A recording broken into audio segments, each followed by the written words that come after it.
Shalom Bapak Ibu Saudara-saudari yang dikasihi oleh Tuhan. Terpuji nama Tuhan kalau pada hari ini kita boleh bersama-sama beribadah kepada Tuhan. Mari kita landasi ibadah kita pada pagi hari ini dengan kebenaran firman Tuhan yang terdapat di dalam Mazmur 28 ayat 7 yang berbunyi, Tuhan adalah kekuatanku dan perisaiku, kepadanya hatiku percaya. Aku tertolong, sebab itu beria-ria hatiku dan dengan nyanyianku aku bersyukur kepadanya. Amin. Bapak Ibu Saudara yang dikasihi Tuhan, mari kita mau datang kepada Tuhan. Kita mau serahkan segenap kehidupan kita. Kita mohon pengampunan kepada Tuhan supaya kita layak untuk mengagungkan, meninggikan nama Tuhan. Mari kita berdoa. Segala puji, hormat dan syukur kami persembahkan kepadamu Tuhan. Kami mengucap syukur kalau pada hari ini, oleh karena kasih dan kemurahan Tuhan, Tuhan memberikan kami kesempatan, kami boleh bersama-sama beribadah kepada Tuhan. Kami bersyukur buat penyertaan Tuhan dalam hidup kami.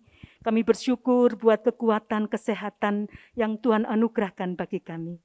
Ya Tuhan, sebelum kami mengagungkan Tuhan, meninggikan nama Tuhan, kami mengaku di hadapan-Mu Tuhan, bahwa kami adalah orang-orang yang masih melakukan kesalahan dan pelanggaran. Pagi hari ini kami datang kepadamu Tuhan, kami mohon pengampunan-Mu. Layakkan setiap kami untuk kami boleh menyembah Tuhan, meninggikan Tuhan. Karena kami tahu ya Tuhan, bahwa hanya Engkau-lah Allah yang layak menerima segala sembah kami, menerima segala pujian kami, bahkan segala hormat dan kemuliaan Tuhan hanya bagi-Mu. Terima kasih Tuhan, terima kasih. Kami serahkan ibadah kami dari awal, pertengahan hingga akhirnya dalam tangan pimpinan Tuhan. Kami percaya Engkau akan memberkati setiap kami. Terpujilah Engkau ya Tuhan. Dalam nama Tuhan Yesus Kristus, kami sudah berdoa dan mengucap syukur. Haleluya. Amin. Mari bersama-sama kita akan memujikan pujian Bapa kami yang di surga.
Saudari yang dikasihi Tuhan, kalau kita boleh ada sebagaimana kita ada saat ini, kita tahu karena kekuatan yang Tuhan berikan bagi setiap kita. Sebab itu bila setiap kita mau bersyukur kepada Tuhan.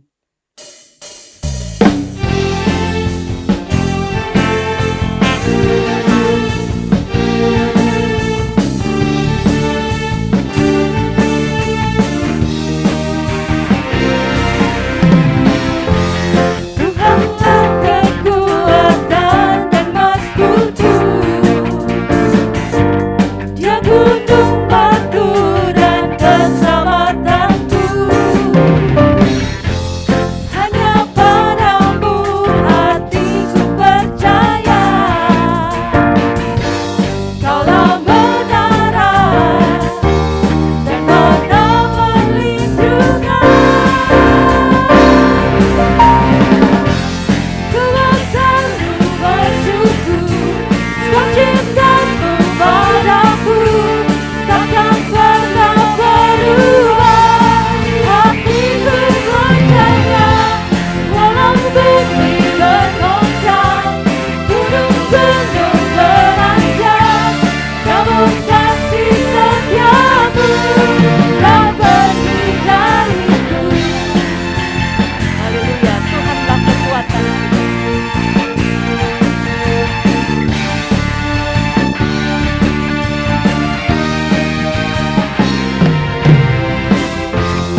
kasih setia Tuhan tidak pernah pergi beranjak dari kehidupan kita. Kita bersyukur Tuhan mengasihi kita dan Tuhan senantiasa menyertai setiap kehidupan kita. Kita siapkan setiap kehidupan kita untuk firman Tuhan. Kita naikkan pujian firman berkata, Kau beserta.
Kau kekuatan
Shalom, selamat sore Ibu Bapak terkasih, sidang jemaat gereja Betel Tabernakel Kristus Pelekas yang saya kasihi, yang saya hormati, dan saya ucapkan terima kasih kepada Bapak Gembala Sidang, Bapak Pendeta Daud Hadi Susilo, dan juga Ibu Vivian, juga bersama seluruh staf penggembalaan di gereja GBT Kristus Pelepas. Kita akan masuk dalam persekutuan bersama di dalam firman Tuhan yang terlebih dahulu kita awali di dalam doa. Mari kita masuk di dalam doa. Kembali kami datang ke hadapan hadirat-Mu ya Bapa. Setelah kami menaikkan pujian syukur terima kasih kepada Tuhan, kini tibalah saatnya kami hendak merenungkan sebagian daripada firman Tuhan. Tuhan kiranya memberkati dan mengurapi setiap pribadi, baik yang ada dalam ruangan ini ataupun jemaat di rumahnya masing-masing. Tuhan berkati, urapi, dan terlebih Tuhan sucikan, kuduskan, layakkan perkenan hamba-Mu untuk menyampaikan kebenaran firman-Mu. Beri kepada hamba-Mu hikmat daripada Tuhan serta urapan Roh Kudus, agar firman-Mu memberkati kami semua, memberikan pertumbuhan iman percaya kami, dan membangkitkan pengharapan kami di dalam Tuhan. Terima kasih Tuhan, terima kasih Bapak, berkatilah kami dengan firman-Mu, berbicaralah bagi kami semua. Dalam nama Tuhan Yesus Kristus, hamba panjatkan peralaskan segala doa ini. Haleluya. Amin. Puji Tuhan. Ibu Bapak Saudara terkasih, pada petang hari ini kita akan sama-sama merenungkan sebagian dari firman Tuhan yang saya berikan judul Bersukacitalah Senantiasa. Bersukacitalah senantiasa. Kata sukacita di dalam zaman-zaman seperti ini, hari-hari seperti ini merupakan hal yang agak, ya kalau diucapkan begitu mudah, tetapi sangat sulit ditemukan sukacita dalam situasi kondisi yang seperti kita alami bersama saat ini. Tetapi sebagaimanapun juga, ketika kita merenungkan kebenaran firman Tuhan, di sana ada janji-janji yang Tuhan tuliskan, dan apa yang tertulis dalam firman Tuhan kita semua yakin dan percaya bahwa itu pasti dapat digenapi, itu pasti dapat dialami oleh orang-orang yang berharap dan mengandalkan Tuhan Yesus Kristus sebagai juru selamat pribadinya. Puji syukur kepada Tuhan.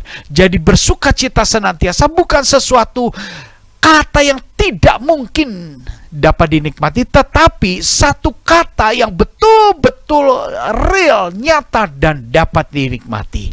Kita akan lihat di dalam Filipi 4 ayat yang keempat. Nasihat daripada Rasul Paulus, himbauan daripada Rasul Paulus di dalam ayat ini. Filipi 4 ayat yang keempat berbunyi demikian. Bersukacitalah senantiasa dalam Tuhan. Sekali lagi kukatakan, bersukacitalah.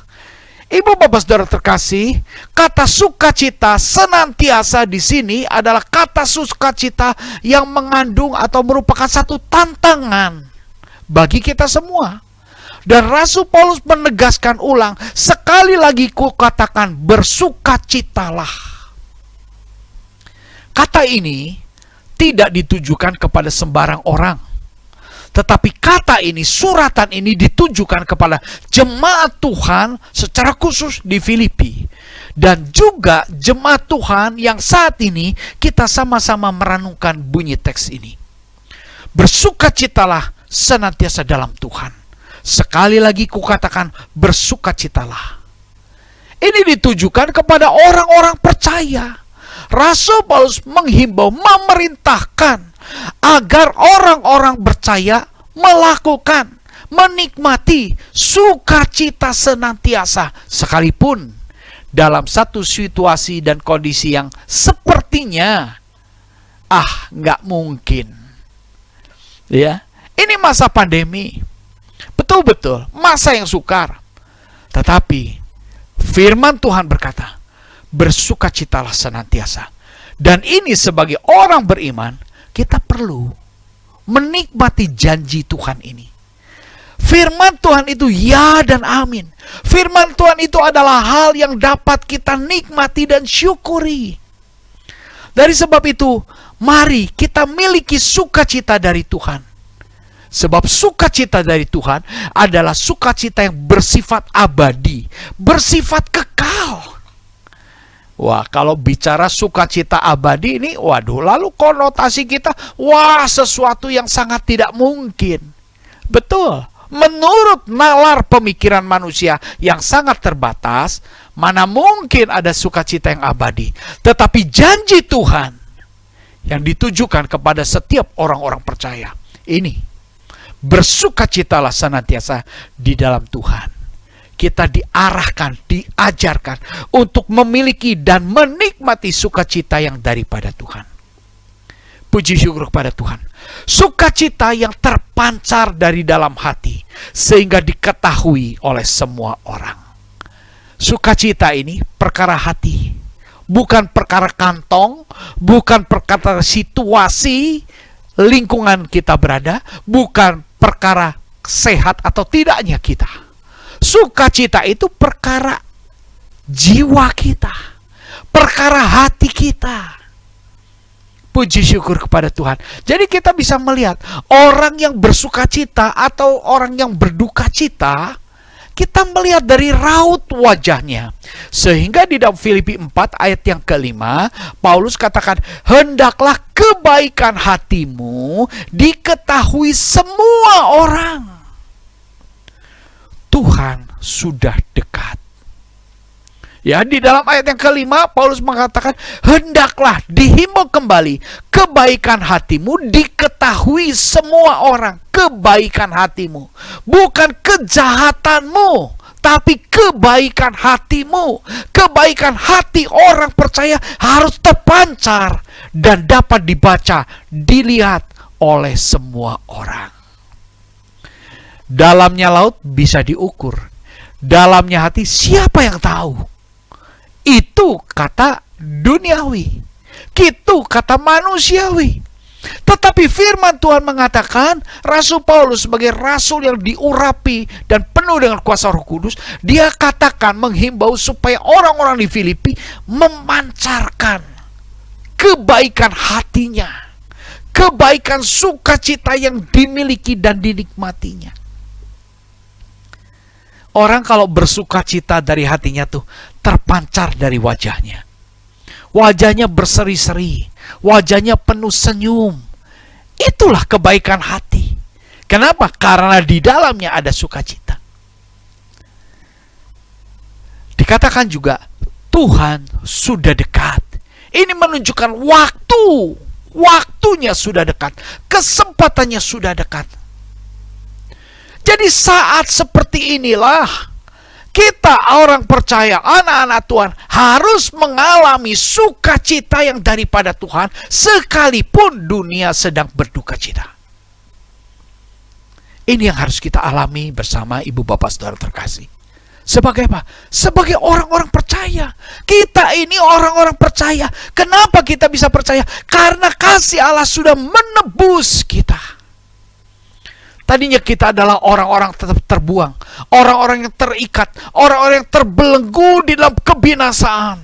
Tetapi oleh kasih Allah, oleh kasih anugerahnya, maka dia limpahkan anugerah penebusan yang membebaskan kita dari maut. Coba, orang yang dibebaskan dari maut, pasti dia mengalami satu gejolak kegirangan yang luar biasa. Saat ini, kalau orang dibebaskan dari hutang, waduh, dia bisa loncat-loncat bersukacita. Kalau orang dibebaskan dari sakit penyakit, wah, orang itu bisa bersukacita. Tetapi kalau orang dibebaskan dari maut, maut itu adalah kebinasaan kekal. Tetapi kita orang percaya dibebaskan dari kebinasaan kekal. Seberapa banyakkah sukacita dan syukur kita kepada Tuhan? Ini menjadi perenungan bagi kita semua. Maka sebab itu, mari kita renungkan apa yang Rasul Paulus katakan, bersukacitalah senantiasa dalam Tuhan. Sekali lagi kukatakan bersukacitalah, itu bukan sekedar slogan atau kata-kata kosong. Tetapi ini adalah perkataan hidup yang penuh kuasa, di mana setiap orang dapat dan harus menikmati sukacita yang daripada Tuhan. Puji syukur kepada Tuhan. Kalau kita lanjut di dalam Filipi 4 ayatnya yang ke-6. Larangan daripada Rasul Paulus. Ini arahannya, tuntunannya, larangannya. Dikatakan, janganlah hendaknya kamu khawatir tentang apapun juga. Tetapi nyatakanlah dalam segala hal keinginanmu kepada Allah dalam doa dan permohonan dengan ucapan syukur. Ini yang dilarang. Apa yang dilarang? Jangan khawatir. Ini larangan, ibu bapak saudara terkasih. Ini sesuatu yang harus dijaga dari hati kita. Jangan sampai ada hati kita dicemari, diintimidasi oleh kekhawatiran. Agar apa? Agar kita dapat menikmati sukacita. Jangan sampai hati kita dicemari oleh roh kekhawatiran. Memang kekhawatiran akan menggantikan sukacita menjadi duka cita. Ya. Mengapa orang berduka cita? Karena kehilangan sukacitanya. Mengapa orang gelisah? Karena hatinya tidak tentram, tidak tenang. Lalu Rasul Paulus memberikan solusi. Kalaupun toh ada kekhawatiran menyerang hatimu, menguasai hatimu, dikatakan, nyatakanlah dalam segala hal keinginanmu kepada Allah dalam doa. Kalau engkau khawatir, apa yang kau khawatirkan? Usahamu, kesehatanmu, rumah tanggamu, pekerjaanmu. Apa yang engkau sedang khawatirkan saat ini? Solusinya, utarakanlah, nyatakanlah dalam segala hal keinginanmu kepada Allah dalam doa. Pasti kalau ada sesuatu beban di dalam hati kita yang mengkhawatirkan, kita maunya apa? Maunya dilepaskan. Kalau kita sedang sakit, apa yang kita utarakan? Ya kita minta sembuh. Kalau kita sedang sesah, apa yang kita utarakan? Kita maunya penghiburan. Kalau kita sedang kekurangan, apa yang kita maunya? Nyatakan kepada Tuhan. Apa yang kita inginkan? Kecukupan. Itu solusi yang Rasul Paulus berikan kepada kita. Sehingga kita perlu berkonsentrasi ketika kita merenungkan kebenaran firman Tuhan. Tanpa konsentrasi, tanpa keseriusan, apalagi melalui virtual. Ya, banyak orang mendengarkan firman Tuhan, memuji Tuhan, ibadahnya cuma setengah hati. Sesuatu yang dilakukan setengah hati tidak akan menghasilkan dampak yang signifikan. Kalau kita ibadah pun setengah hati, ya kita menerima berkat cuma setengah-setengah. Tidak utuh. Demikian juga ketika kita merenungkan firman Tuhan, maka kita kalau tidak konsentrasi penuh, kita akan mendapat firman yang sepenggal-sepenggal. Sehingga pengertian kita pun sepenggal-sepenggal. Orang kalau tidak mengerti secara jelas, secara bulat, bagaimana dia dapat menjadi pelaku-pelaku firman? Itu tidak mungkin. Dari sebab itu di dalam ayat ini jelas sekali. Janganlah hendaknya kamu khawatir tentang apapun juga. Ini larangan. Jangan khawatir. Jadi kekhawatiran itu harus disingkirkan jauh-jauh dari kehidupan kita. Kekhawatiran itu mengganggu hati kita, mengganggu perasaan kita, mengganggu emosi kita. Orang yang dikuasai dengan penuh kekhawatiran, jiwanya resah, jiwanya gelisah, pikirannya nggak jelas, tidak ada kejernihan dalam pikiran. Orang yang sedang diintimidasi oleh kekhawatiran sulit mengambil keputusan. Dan kalaupun terpaksa harus mengambil keputusan, cenderung keputusannya adalah keputusan yang salah. Ini satu sikap yang sangat membahayakan. Khawatir ini sangat membahayakan, ibu bapak saudara terkasih. Jadi itu kalau kita merenungkan bersama pada kesempatan petang hari ini, bersyukurlah. Dan kita perlu membuka hati. Mari kita renungkan. Kalau kita menghadapi kekhawatiran, nyatakanlah dalam segala hal keinginanmu kepada Allah dalam doa. Utarakanlah segala keinginanmu kepada Allah melalui doa. Allah kita adalah Allah yang adalah roh adanya. Tidak pernah kelihatan. Sebab Allah kita terlalu besar.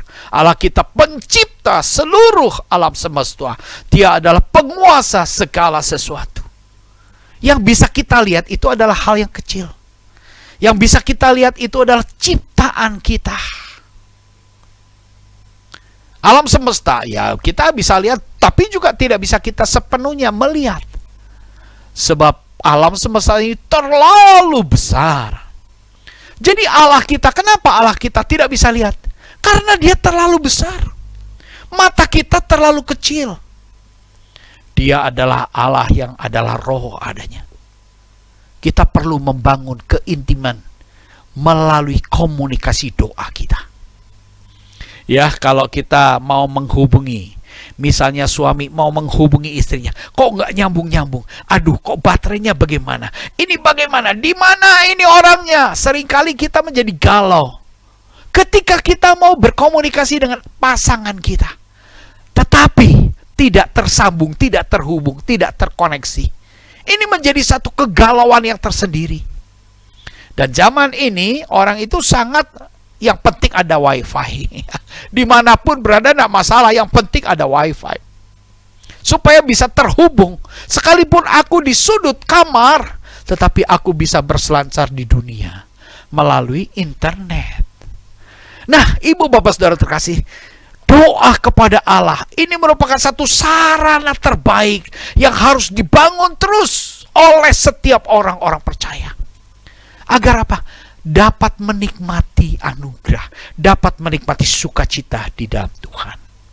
Dikatakan juga, permohonan dengan ucapan syukur, memohon dan bersyukur.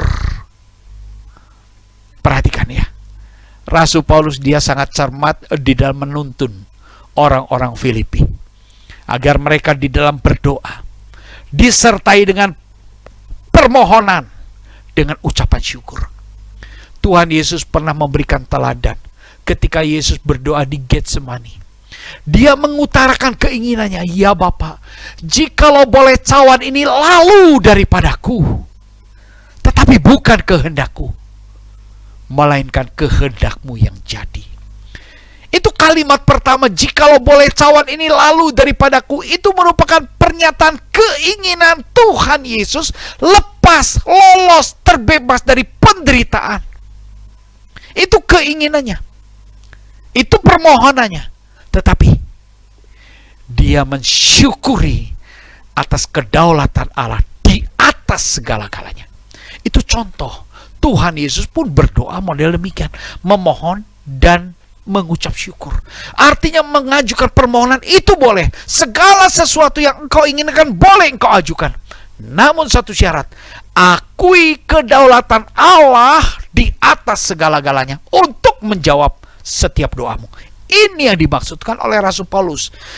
Nyatakanlah segala hal keinginanmu kepada Allah dalam doa dan permohonan dengan ucapan syukur. Ini kalimat pesan yang ingin Rasul Paulus sampaikan agar kita tidak bersalah di dalam berdoa.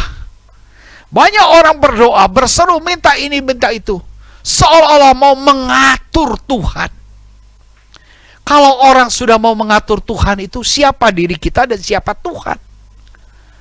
Kalau kita mau mengatur Tuhan, posisi kita jauh lebih tinggi daripada Tuhan. Sebab itu, orang-orang yang seringkali mau mengatur Tuhan, dia melihat masalah yang dihadapi sangat besar dan tidak bisa teratasi. Kenapa? Karena dia menganggap dirinya besar. Lalu dia melihat masalah yang sedang dihadapinya sangatlah besar. Di mana Tuhannya? Tuhannya sangat kecil.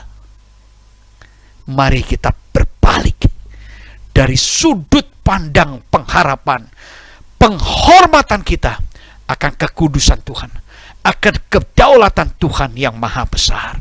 Melalui apa? Apa yang Rasul Paulus ajarkan. Puji syukur kepada Tuhan. Kalau kita lihat di dalam Filipi 4 ayat yang ke-7, nikmati damai sejahtera Allah. Ini, nikmati damai sejahtera Allah. Dikatakan damai sejahtera Allah yang melampaui segala akal akan memelihara hati dan pikiranmu dalam Kristus Yesus. Puji syukur kepada Tuhan. Ini yang Paulus sampaikan. Damai sejahtera Allah yang melampaui segala akal akan memelihara hati dan pikiranmu dalam Kristus Yesus. Damai sejahtera Allah yang melampaui segala akal. Artinya damai sejahtera Allah itu terlalu besar, tidak terpikirkan, tidak ternilai, tidak bisa dirincikan dan diutarakan. Sebab apa? Karena terlalu besar. Itu damai sejahtera Allah yang melampaui segala akal kita, yang tak pernah terpikirkan oleh pikiran kita sebagai manusia yang sangat terbatas. Manusia itu pintar, manusia itu hebat. Terbukti teknologi demikian maju dan berkembang, itu hasil karya manusia-manusia cendekiawan. Tetapi sehebat-hebatnya manusia, sadarilah dan ketahuilah, Tuhan Allah Sang Pencipta itu jauh lebih besar, jauh lebih maha kuasa. Nah, damai sejahtera yang dari Allah itulah yang akan menguasai, yang akan memelihara hati dan pikiranmu di dalam Yesus Kristus. Puji syukur kepada Tuhan. Dikatakan oleh Rasul Paulus akan memelihara hati dan pikiranmu. Saya tuliskan di sana, izinkan hatimu, pikiranmu dipelihara oleh damai sejahtera Allah. Amin. Ini penting, Ibu Bapak Saudara terkasih.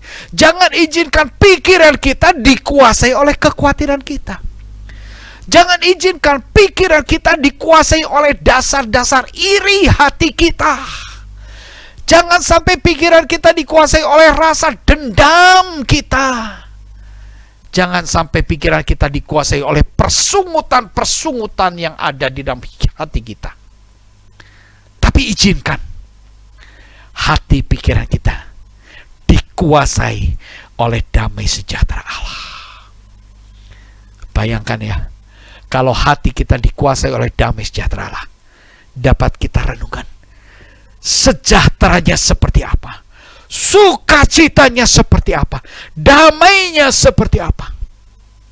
Sehingga Salomo dia katakan, jagalah hatimu dengan segala kewaspadaan, karena dari situlah, dari dalam hati itu terpancar kehidupan.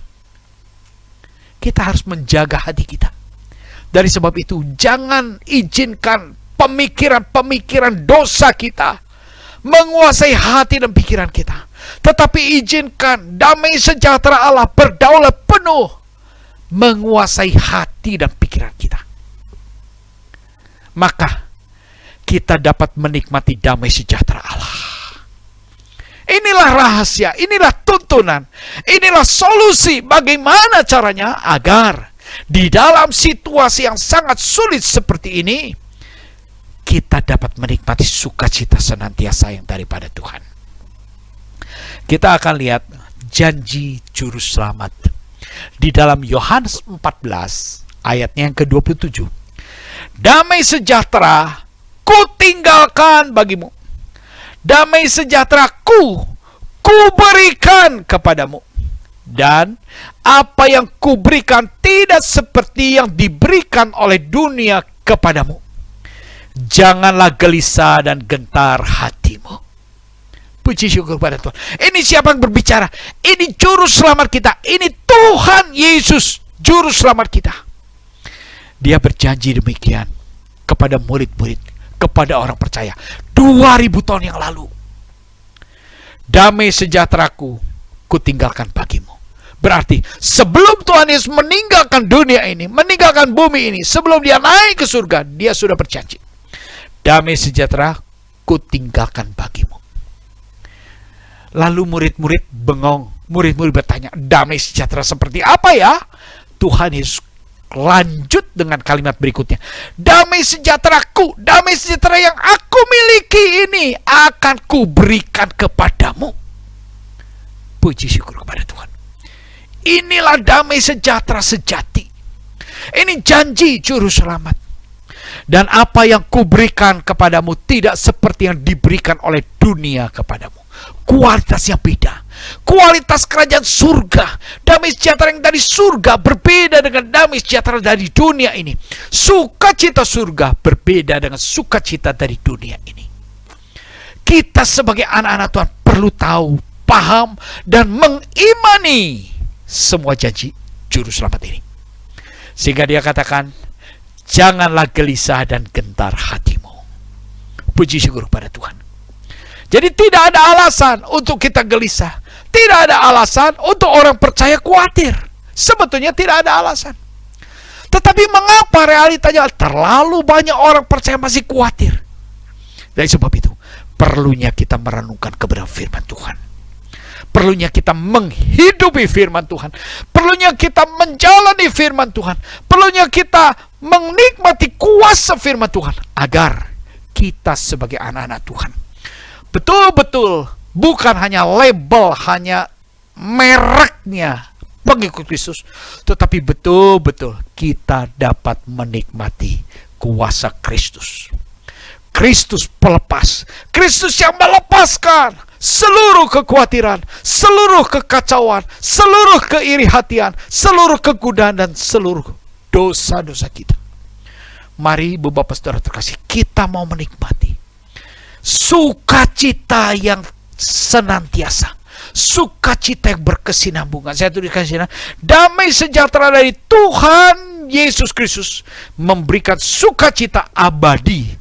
Sebab itu, bersukacitalah senantiasa, bersukacita di dalam Tuhan. Puji syukur kepada Tuhan.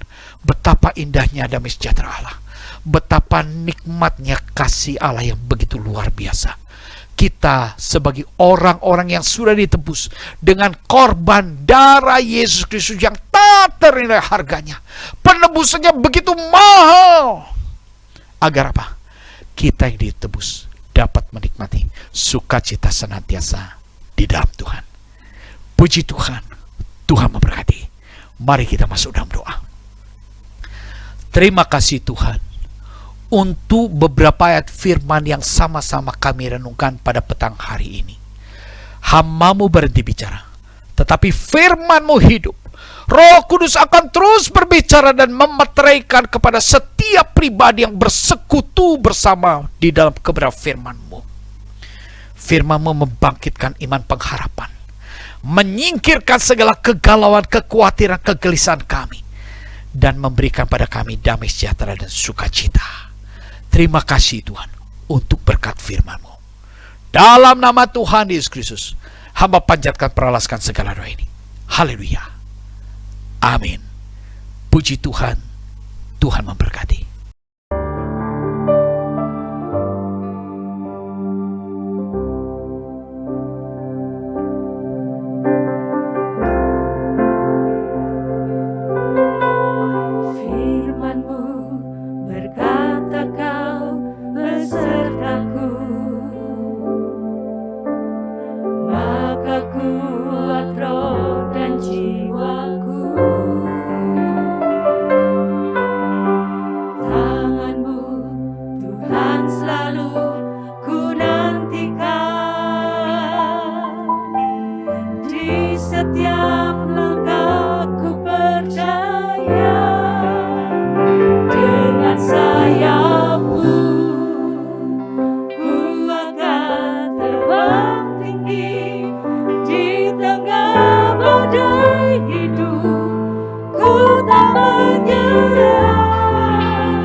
bapak, saudara dan saudari yang terkasih, marilah kita menyiapkan diri untuk perjamuan suci ini. Perjamuan suci merupakan peringatan akan kematian dan pengorbanan Tuhan Yesus bagi kita semua. Roti dan anggur merupakan tanda dan meterai dari tubuh dan darah Kristus yang telah dikorbankan bagi penyelamatan kita. Setiap orang yang percaya kepada Kristus dan telah dibaptis diundang untuk ikut dalam pesta rohani ini, karena Tuhan sendirilah yang mengundang kita. Inilah penetapan perjamuan suci dari 1 Korintus 11 ayat 23 sampai dengan 26. Sebab apa yang telah kuteruskan kepadamu, telah aku terima dari Tuhan, yaitu bahwa Tuhan Yesus pada malam waktu ia diserahkan mengambil roti. Dan sesudah itu ia mengucap syukur atasnya. Ia memecah-mecahkannya dan berkata, "Inilah tubuhku yang diserahkan bagi kamu. Perbuatlah ini menjadi peringatan akan aku." Demikian juga ia mengambil cawan sesudah makan, lalu berkata, "Cawan ini adalah perjanjian baru yang dimeteraikan oleh darahku. Perbuatlah ini setiap kali kamu meminumnya menjadi peringatan akan aku. Sebab setiap kali kamu makan roti ini dan minum cawan ini, kamu memberitakan kematian Tuhan sampai ia datang." Marilah kita berdoa. Ya Bapa Surgawi, kami sungguh mengucap syukur atas pengorbanan Tuhan Yesus Kristus di atas salib. Dan roti serta anggur menjadi lambang tubuh dan darah Kristus.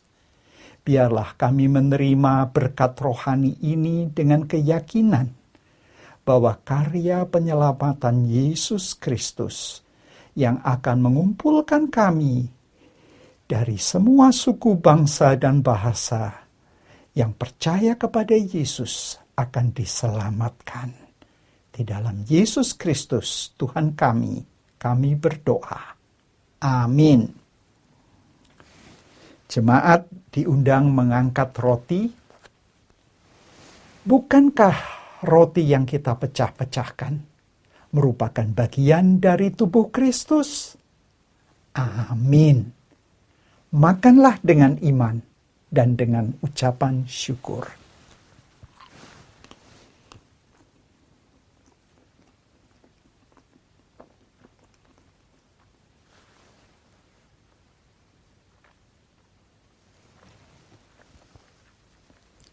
Jemaat diundang untuk mengangkat cawan anggur. Bukankah cawan yang atasnya kita ucapkan syukur merupakan bagian dari darah Kristus? Amin. Minumlah dengan iman dan dengan ucapan syukur.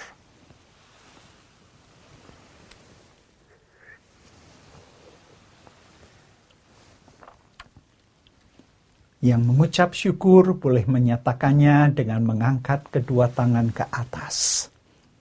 Marilah kita berdoa. Ya Bapa Surgawi, terima kasih atas berkat roti dan anggur yang melambangkan tubuh dan darah Kristus. Terima kasih atas karya penyelamatan yang luar biasa. Biarlah Tuhan, teladan Kristus yang setia sampai akhir, menjadi komitmen kami untuk mengiring Yesus, beribadah dan melayani Tuhan sampai nafas kami yang terakhir. Terima kasih ya Bapa. Di dalam Yesus Kristus kami berdoa. Amin. Pengumuman GBT Kristus Pelepas Malang. Dalam upaya mencegah penyebaran COVID-19, Ibadah umum minggu pagi ataupun sore, juga ibadah tengah minggu akan dilayani secara online. Berikut adalah jadwal ibadah tengah minggu. Adapun tautan untuk mengakses ibadah-ibadah tersebut akan diumumkan di grup pengumuman GBTKP setiap hari. Perjamuan suci akan dilayani secara online setiap minggu secara bergantian pagi dan sore. Tidak lupa kita juga mendukung bantuan doa bagi jemaat Tuhan, baik yang mengalami kelemahan tubuh ataupun sudah lanjut usia. Kiranya Tuhan menolong.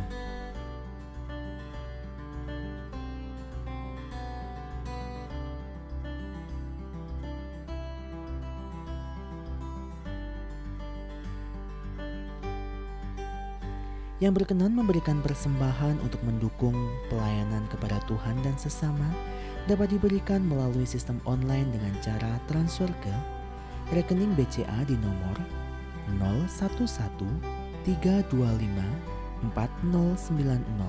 atas nama Yayasan Kristus Pelepas, atau di rekening BRI di nomor 0344 01001 356567 atas nama Yayasan Kristus Pelepas, atau scan barcode yang tertera pada layar menggunakan aplikasi scan barcode di HP Anda. Bagi jemaat yang tidak dapat melakukan transfer, persembahan bisa dikumpulkan di rumah dalam amplop persembahan dan diserahkan ke gereja pada kesempatan mendatang.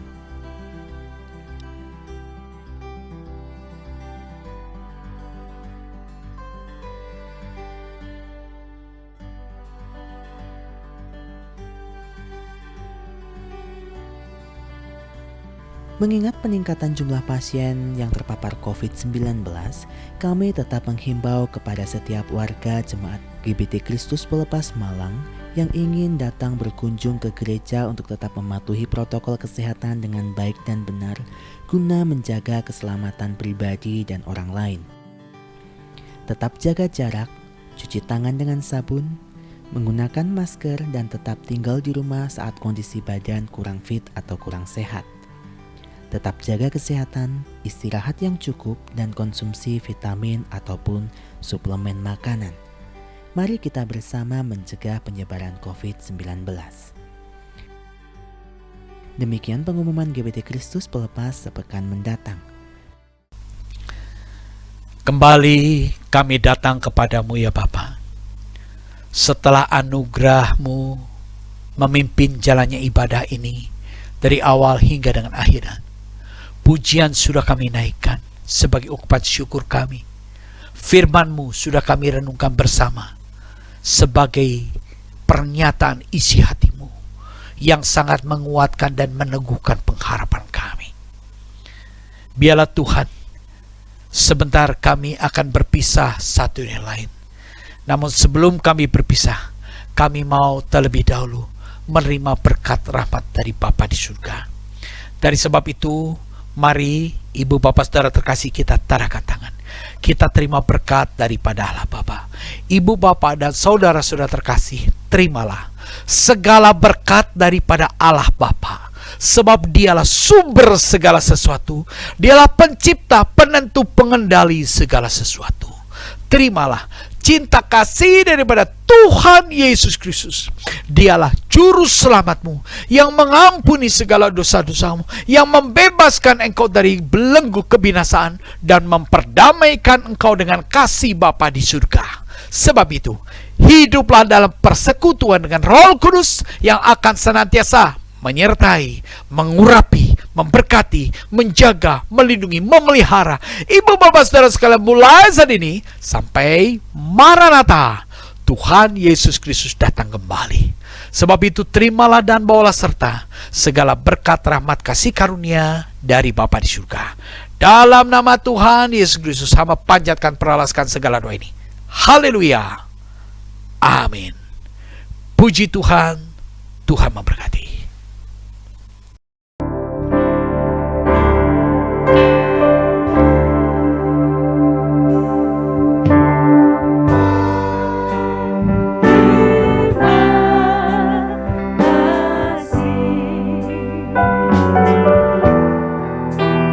Bapa